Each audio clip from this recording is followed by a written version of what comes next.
Welcome back to the deep dive.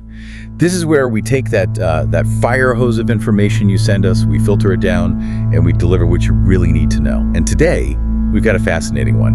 Our mission is to dissect the sources on China's newest heavyweight drone, the Jiuxin. And when we say heavyweight, I mean, we are not talking about your standard quadcopter here. This is in a completely different league. The whole conversation really starts with one single fact. This aircraft has a maximum takeoff weight of a staggering 16 tons. Right. And that number, that's the key. That's what makes this a historic moment. All the sources confirm it.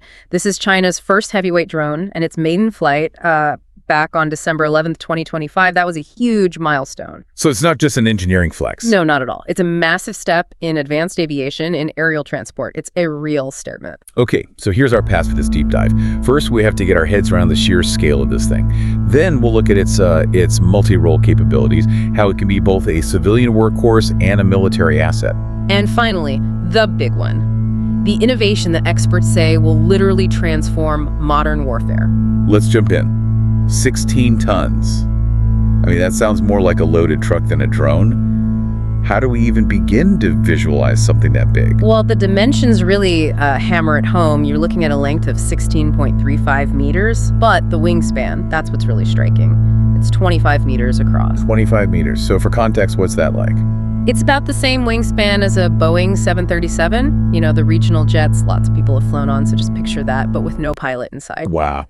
But the number that really matters for its utility is the payload. The aircraft itself is 16 tons, but it can carry a cargo of 6 tons. 6 tons. 6,000 kilograms of, well, whatever the mission needs. Supplies, sensors, munitions. That is serious military transport capacity right there. And usually with that much size and weight, you'd expect a trade-off, right? You'd sacrifice range or something. You would think so, but the endurance figures are, frankly, just as impressive. With that full 6-ton payload, it can stay in the air for up to 12 hours. 12 hours. That's a long time to keep 6 tons in the air. It's incredible persistence. Think about surveillance missions where flying into remote areas. And the range. That's where it gets strategic, isn't it? That's exactly it. Because in those 12 hours, it can cover a distance of up to 7,000 kilometers. 7,000. Okay. But here's the kicker. The reports all highlight this as a critical performance indicator. It can cover those 7,000 kilometers while remaining undetected. Undetected. So Wait. It can launch from deep inside its own territory, fly thousands of kilometers, and execute a mission without anyone even knowing it's coming. That's the idea. It's a combination of scale and stealth that we really haven't seen in this kind of platform before. And the technology behind this, Yeah. it's not bought off the shelf, I'm guessing. Not at all. The sources are very clear on this point. It relies entirely on indigenously developed Chinese technology. And that's important because, Yeah. why? It's more than just national pride, right? Oh, absolutely. It's about strategic autonomy. It means they control everything. The supply chain, the software, the hardware. No reliance on foreign components that could have, vulnerabilities or be subject to sanctions. I see, so they can tailor it exactly to their needs. Precisely. And that homegrown tech allows for some incredible operational flexibility.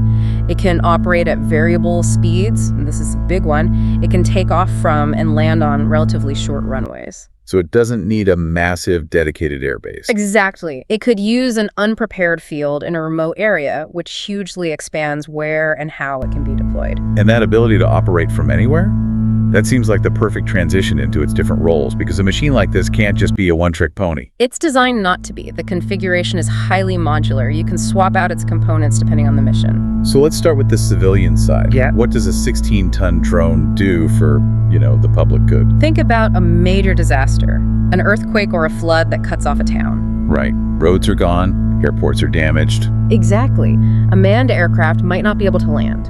The Jiuxin can fly in over 7,000 kilometers if it has to and drop 6 tons of food, water, medical supplies right where they're needed. That's a lifesaver. A huge one.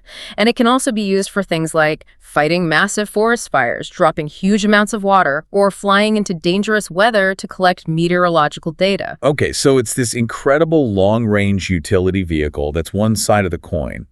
But those internal bays, they're not just for carrying emergency supplies, are they? No. And that's where the pivot to its military role is seamless. Those same bays that hold cargo can be converted into compartments for different kinds of munitions. So it has teeth. It has significant teeth. It can carry and launch various types of missiles for both air and ground targets. So you take that 7,000-kilometer undetected range, you add a 6-ton missile payload.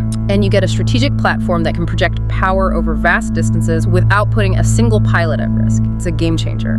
It is. But, and this is the point that really stood out to me from the sources, the size and the firepower. That's not even the most futuristic part of this thing. No, it's not. This is where we get into why you build a drone this big in the first place. It's not just a transport or a bomber.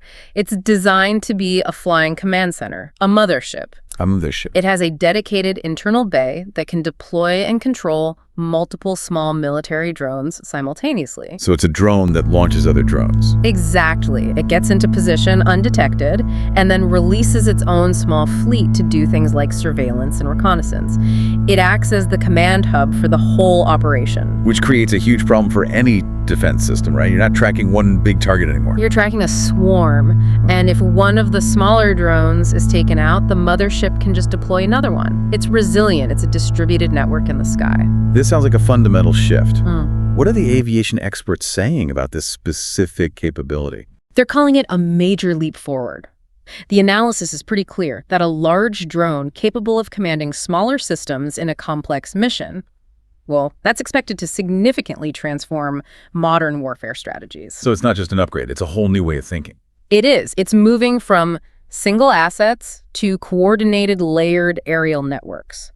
And to see it go from a model at an air show in 2024 to a successful flight in late 2025, that shows an incredibly fast development timeline. Okay, so let's put it all together. What does this all mean for someone tracking this space? We have the sheer scale, this 16-ton platform. Right. Then you have the endurance and stealth, 7,000 kilometers, totally undetected. And then the crucial part, its strategic role as a command center for its own swarm of smaller drones. And it's that indigenous technology that really ties it all together. It's what allows it to be so flexible, to pivot from being a disaster relief vehicle one day to a sophisticated military command post the next. Which leaves us with a final, I think, pretty provocative thought for you to take away.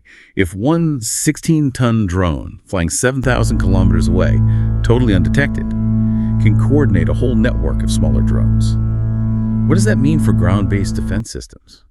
How do you even begin to counter not just one object, but a layered, intelligent swarm commanded from over the horizon? The Druzhyan isn't just a new piece of hardware. It feels like a preview of the next chapter in aerial warfare. That's all the time we have for this deep dive. Thanks for joining us. We'll see you next time.